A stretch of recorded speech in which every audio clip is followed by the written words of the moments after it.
Шымкентте нөмірі 130 мектеп бухгалтері мемлекеттің 80 миллион теңгеге жуық қаржысын жымқырған. Білім ордасын шығынға шаш етектен батырған есепші бұл әрекетін ұстаздарға жалақысынан бөлек артық ақша аудару арқылы іске асырып келген көрінеді. Сорақысы да сол, ол бұл әрекетін 2 жыл бойы іске асырған. Ал мектеп директоры бұл жағдайдан мүлде бейхабар екен. Шымкенттік 70-ге тарта мұғалім өздерінің мектепке қарыз емес екенін дәлелдей алмай сан соғып жүр. Педагогтер есеп шоттарына түскен артық ақшаның бір тиынын да алмағанын айтады. Себебі мектептің бас бухгалтері аударылған артық қаржыны өз шотына аудатып келіпті. Енді соқыр тиында алмадық деген ұстаздарға алды 1,5 миллионға жуық, соңы 300-400 мың қарыз екені айтылыпты. Бастапқыда негізі 20 тамыз күні директор бәрімізді жинап, сендер мекемеге қарсысыңдар деп, маған 56 мың теңге айлығынан ұстаймыз деді. Мен оған келіскен жоқ. Не үшін? Себебі деген кезде бухгалтер сендер шоттарыңа артық ақша аударылған, сендер біргесіңдер, сообществосыңдар, сотталасыңдар деген әңгіме айтты. Бізге артық аударылған, бірақ біз оны бухгалтердің өзінің шотына аударып отырдық. Ондай ешқандай біз артық ақша алған жоқпыз. Өйткені директор білет деген әңгімен айтты. Одан кейін біз сенімді түрде бізде артық ақша тұрмасын деп біз аударып жібердік. Енді ары қарай өздерінің жаңағы шешетін мәселесі шығар деп. Бұған дейін қанша ай аударылып келді, қанша ай сіздер аударылып? 2022-де мен бар, аударылған чек бар. 2022-де мен декрет жаңағы бала күтім демалысынан шықтым. Сол кезде менен директор 150 мың теңге сұрады. Балаң өйткені 3 жасқа толмаған деп. Маған жұмыс керек болды. Өйткені мен өзім жаңағы бір өзімін, 3 балам бар, жаңағы асырау үшін ертерек жұмысқа түсу керек болды. Сол кезде солай айтты. Бірақ мен жаңағыдай сентябрьде ақшам болмады. Сентябрьдің айлығынан бере алмаймын, октябрьдің айлығында берсем бола ма дедім де, қазан айында. Сонымен жарайды деді. Оны мен қолма-қол берген жоқпын. Біреу арқылы жаңағы орынбасарына аударып жібердім. Одан алдын бізде 0,5 лаборанттың ақшасын түсіріп отырды. Оны да 1,5 қылып. Мен негізі басында келіспеген едім, бірақ сол жаңағы арада жүрген пән мұғалімі келіспесең ертең бәле болады. Жаңа қайта-қайта кіріп тексеріп, тыныштық бермейді дегенге келдірді. Не қыласын, бәріміз осы жерде нан жеп отырғаннан кейін бәле болады дегеннен кейін, бәрі соған көніп отырғаннан кейін мен де көндім. Сонымен апарып отырдым ай сайын. Жарты ставка ақшаны? Жарты ставка ақшаны мен орынбасарына шотына аударып отырдым. Оның бәрі квитанциясы бар. Одан кейінгілерін қолма-қол әкеліп беріңдер деді. Ертең күні тыныштық керек, бәлесіне қалмайық деп, қорқатын заман болды ғой деп. Ол келісім қалай болды? Сіз негізі бір штаттасыз ба? 16 сағатпен. Ол сағатты да өздері бөліп отырады. Біз өзіміз, Басында келісім қалай болды? Сізге 0,5 қосып береміз, ақшасын бізге беріп отырасың деген келісім болды ма? Келісім болғанда бізден анау айтқан сұраған да жоқ, солай екі ортада жүрген пән мұғаліміне айтып жіберген. Қанша уақыт солай беріп отырсыңыздар? Сол 2022-ден бастап шықтым ғой мен декреттен, жаңағы бала күтім демалысынан, содан бастап. Ақшаны айлығыңыздың, мысалы, 1,5 ставка 0,5 сізге қосып берді, сол ақшаны жаңағы орынбасарға, мектеп директорының орынбасарына аударып отырдыңыз. Не себепті екенін білдіңіз бе? Не үшін аударып отырғаныңызды? Не үшін аударып отырғанда солай деді ғой, тәртіп солай деді. Мен декретке кеткенде ондай емес еді, декреттен келген екен сондай болыпты. Енді сұраған кезде айтты, не қыласың, артық лишний проблема деп. Енді қалай айтылды маған, солай айтып жатырмын да. Барлығы бірдей солай 0,5-тен беріп отырған? Барлығы бірдейін информатика пән мұғалімде өзі 4-5 мұғалім солай аударған деп естідім. Бірақ нақты білетінім 2-3, сондай 4-еу. Бухгалтер ол ешқандай 0,5 емес, басқа емес, аванс сұраған мұғалімдердің бәріне артынша артық ақша аудара берген ғой. Сөйткенде тура солай ала берген. Мен негізі 2022-де барып ескерттім бухгалтердің өзіне аудармаңыз.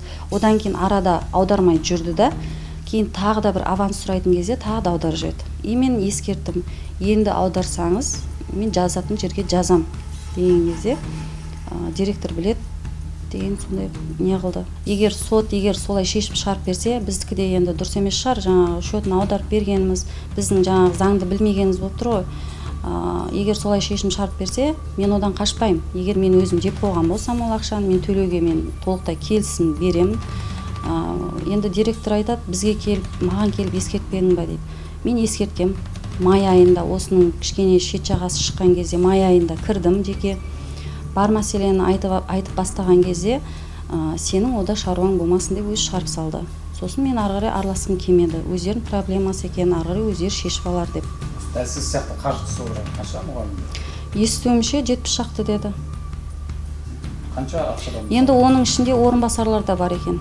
Ал мақұл біз жай мұғалімбіз, біз заңды білмеппіз, айтуды біз қорқыппыз. Неге онда қасында күніге жүрген орынбасарлары айтпайды? Мысалға да артық ақша түсіп жатыр деген сияқты неге ескертпейді? Негізі 23 март айында бізде 2 мұғалім барған екен, жаңа директорге. Осындай артық ақша түсіп жатыр, біз не істейміз? Сонымен директор енді жаңа бухгалтерге сұрадым дейді, шатасып кеттім деп айтты дейді, мен қайықтан білейін деп отыр. Олар бірақ мектептің шотына құйған ол ақшаны. Бірақ сол кезде неге бізді жинап алып ескертпеді деймін да, кімге тағы да осындай мәселе болып жатыр? Мысалға да болатын еді осылай сұрауға. Мен жеке өзім, бір өзім екен деп жүрдім. Ертеңгі күні дәлелдеп шыға аламын ба, шыға алмайын ба, барып жазсам. Енді әртүрлі жағдай болады ғой. Енді май айында кішкене шет жағасын естіген кезде сондайға шешім қабылдадым, барып жазу керек, тоқтату керек деген сияқты. Енді шамамен сіз білесіз ба, хабарыңыз бар ма? Қанша теңгеден түсіп отырған артық жалақысынан? 200 мыңнан жоғары деді ғой. Әр мұғалімге? Иә. 200 мыңнан асып қанша? Енді сол 70 шақты мұғалімнің кемі 500 мыңнан қарыз депті ғой енді, естуім бойынша. Бухгалтердің өз шотына аударғандар да бар, бухгалтердің жұбайына аударғандар бар, бухгалтердің қарындасына да аударғандар бар екен. Біз былай зерттеп сұрастырған кезде. Біз акт залда осы мәселе бойынша жиналдық. Сол 21-не, 20-сына бізді жинады ғой, біз 21-не. Неге 10 шақты мұғалімді жинап алып, неге сіз бізге ғана айтып жатсыз, біз тек бізде емес екенбіз ғой, бірнеше мұғалім бар екен деген кезде директор айтты, көрдің ба, бухгалтердің андай ойлап тапқаны, өңшең қолынан ештеңе келмейді, жаңағы шамасы келмейді, арыз жазуға бара алмайды, дәті бармайды дегендерді жинап алып, солардың өндірмекші болған ғой дегенге келтіріп тұр да. 05-ті сол несіне орынбасарына аудардық. Ақшасын? Иә. Олай енді кім талап етті, аударыңдар ақшасын деп? Директор талап еткен. Иә. Қанша уақыт сіз аударып бердіңіз? Мен почти 1 жылдай аудардым. Қалай айтсам болады, арасында үзілген нелері де бар да, уақыттары да бар. Бізге оны өтініш жаздыртқан да жоқ, бұйрыққа қол да қойдырған жоқ. Оны сізге қалай айтты? Мысалы, шақырып алып айтады. Жоқ, бухгалтер айтпайды оны. Оны орынбасар айтады. Біз саған 05-тің ақшасын аудардық, ертең шешіп әкеп бер деп айтады. Ашық айтады? Иә, ашық айтады. Бұл орынбасар? Мамбеталиева Хадиша. Сол кісі алып отыр. Декреттен шыққан кезде де ақшаны сол кісі алған. Сіздің? Иә. Жұмысқа сол қайда? Иә, оның несі бар менде? Түбіртектердің бәрі бар. Тамыз айында жұмысқа келдік. Сол тамыз айының соңында сіздер қарсыздар деді. Тамыз айында. Иә, осы 2024-тің тамыз айында. 2024-тің тамыз айында айтты, ол тірлік шешілетін шығар деп, ешқандай неге арыз жазған жоқпын. Кім айтты сізге қарсыны? Директор айтты. Корешок шығарып берген, оның бәрі қолында бар. Толық ақшамды аударған да жоқ. Тамыз айында. Одан кейін сентябрь айында да айлық бюджетқа қосып береміз деп айтты. Бірақ сентябрь айында соңына таман 50%-тен аударды. 50% болған тамыз айының 40%-ін, сентябрь айынан 50%-ін аударды. Ұстап қалған ақшаны сіздің қарызыңыз бар, 50% ұстап қаламыз, біздің шешіміміз бар деді. Сіздің шешіміңіз болса, маған көрсетіңізші дедім осындай. Соттың қаулысы ма, неніңкі, тергеудің ма? Ол аудиттіңкі бар дейді, аудит сентябрь айының ортасына таман келді. Қазір қазан айының дәл ортасы, бел ортасы. Маған 352 мың теңге қарсыз дейді. Біресе 352 мың дейді, біресе 500 мың теңге дейді, біресе 440 мың теңге дейді.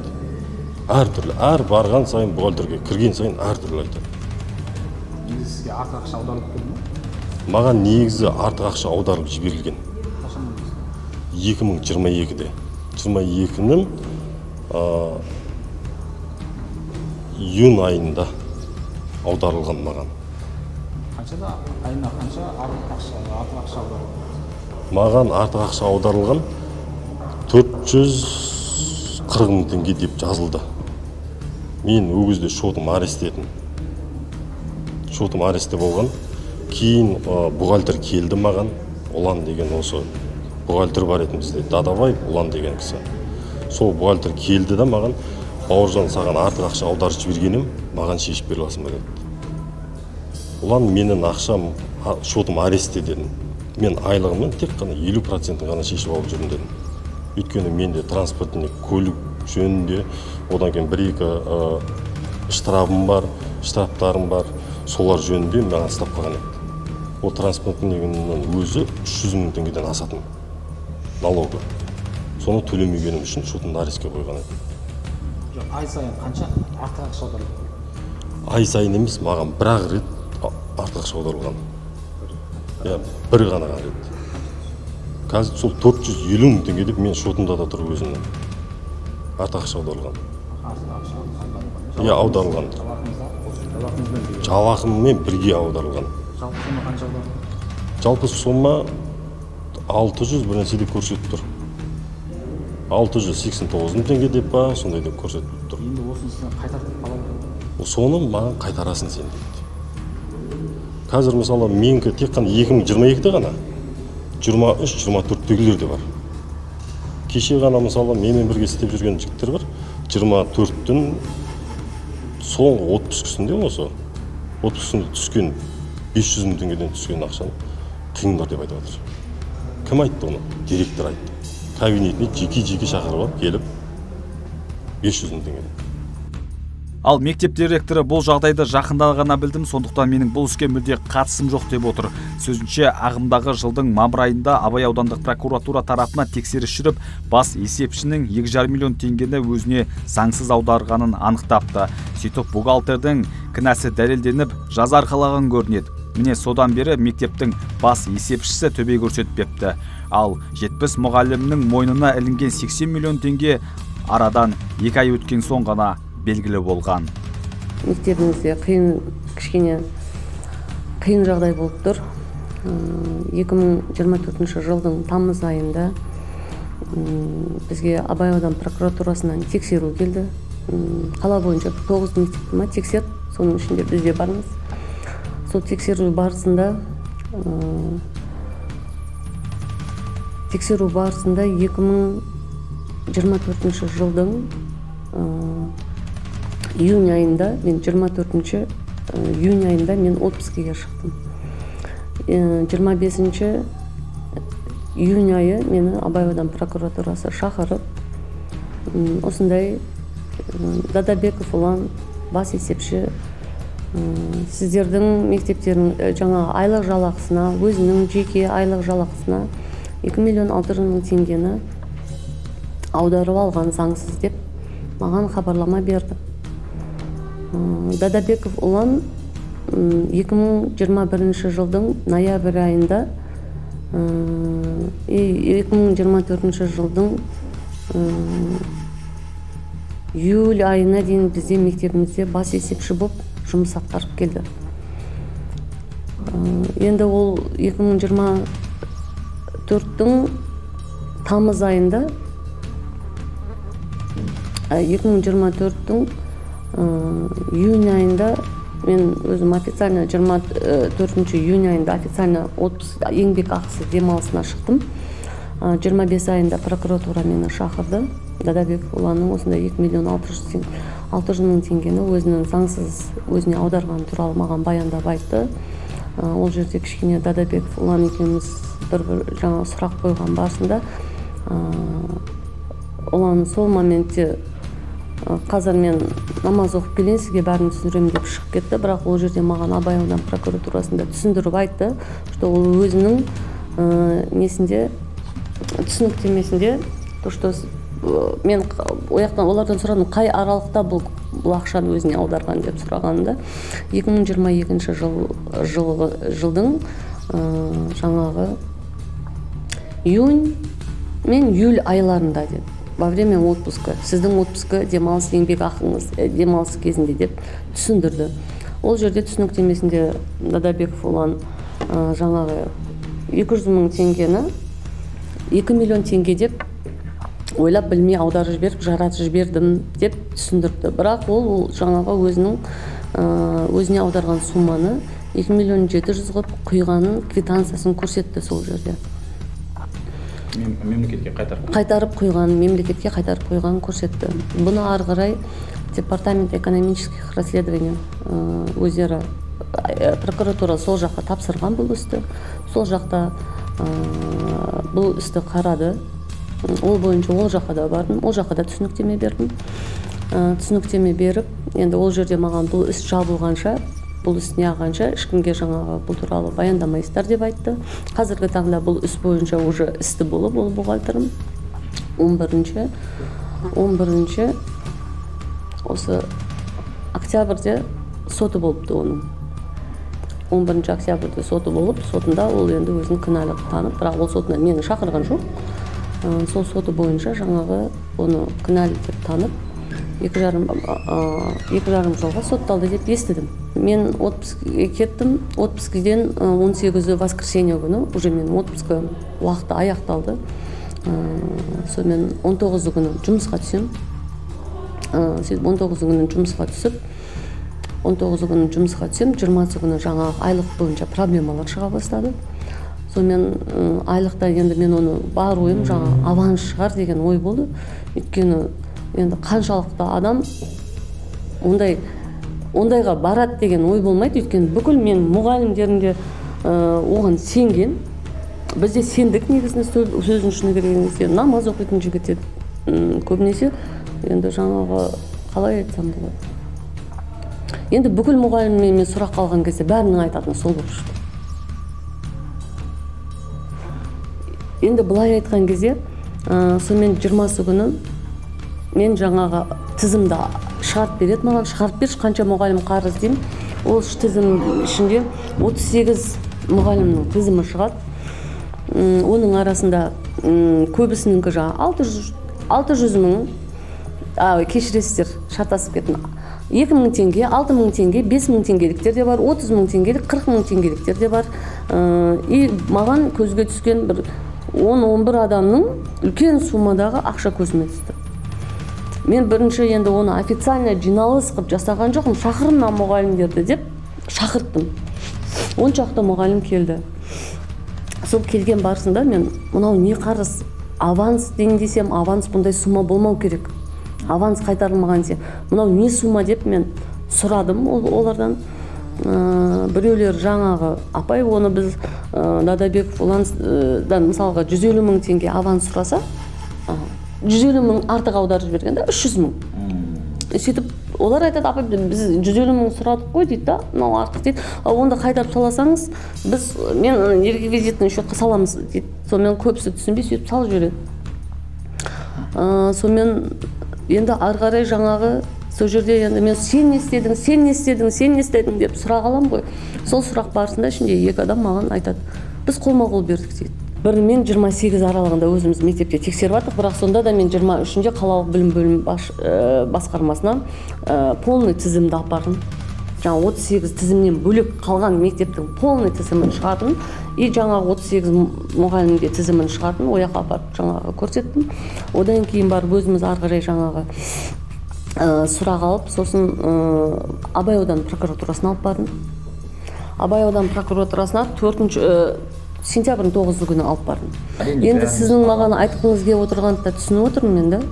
Міндетімді де білем, қадағалау. Бірақ мен айтқым келгені, біріншіден менде экономический образование жоқ.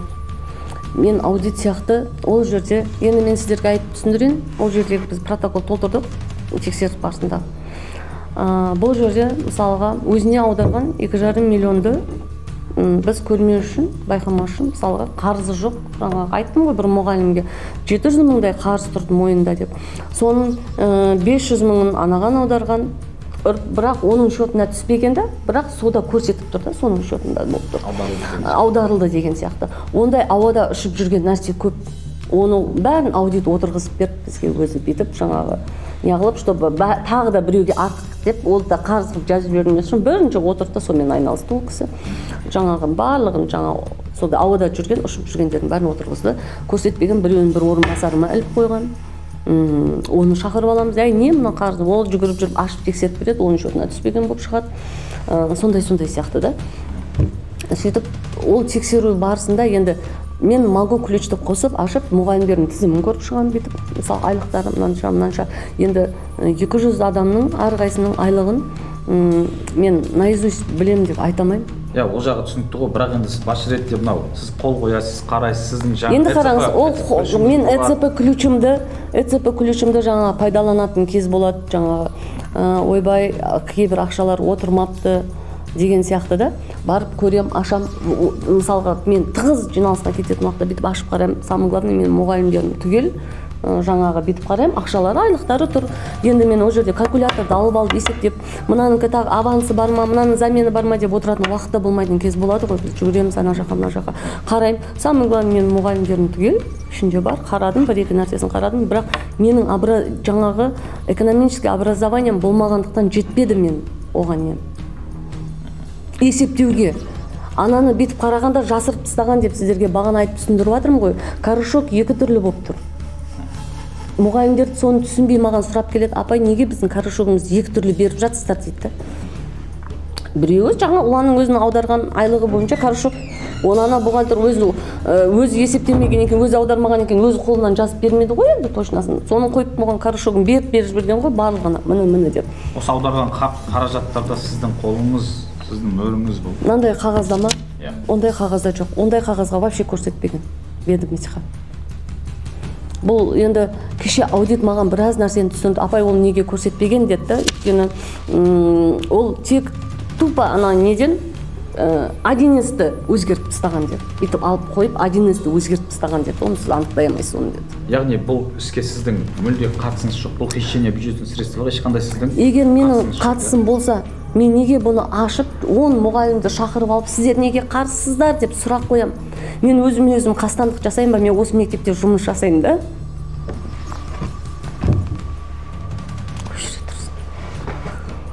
Мүлде қатысыңыз жоқ қой. Мүлде қатысым жоқ. Мен оны ұялмайды айта аламын.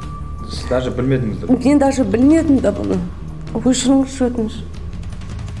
Мектеп ұстаздары мен директордың арызы негізінде Шымкент қалалық мемлекеттік ішкі аудит департаменті тексеру жұмыстарын жүргізіп, мемлекет қаржысының 70 мұғалімге жалпы сомасы 80 миллион теңгені құрайтын қаражаттың артық аударылғанын анықтаған. Ол бойынша аталмыш департамент тексеру нәтижесін құзырлы органдарға жолдаған. Енді істің ақ-қарасын құзырлы органдар анықтайтын болады. Алдағы уақытта біз бұл мәселеге тоқталып, құзырлы органдардың шешімін назарларыңызға ұсынамыз.